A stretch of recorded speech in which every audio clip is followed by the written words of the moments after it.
Sir Elton John has called for a boycott of social media platforms to pressure the companies into tackling hate speech.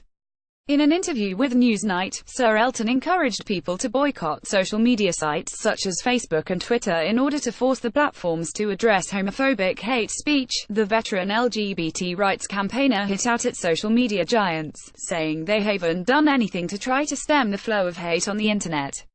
Creative Commons, he said, "I don't know why they allow it. It's supposed to be free speech, but the things that are on social media are so disgusting that there has to be action taken by the people who own these companies." Related, Russian ambassador, "There's no homophobia in Russia. Putin met Elton John," he added. People say, "Well, what about my freedom of speech?" Well, sod your freedom of speech. Sir Elton John gives the Diana, Princess of Wales lecture on HIV courtesy Harry Richards, National AIDS Trust. Sir Elton then called directly for a boycott, stating, "Then they'll sit up. When the money is not coming in, they'll sit up. They can do so much good, but first they have to clean house and become a much more moral and Christian thinking, a moral thinking compass for what's going on in the world.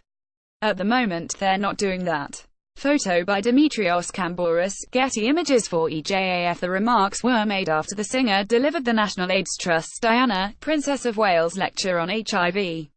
During the lecture, he called on social media giants to implement bold new policies to tackle ignorance and hatred, to end HIV/AIDS once and for all.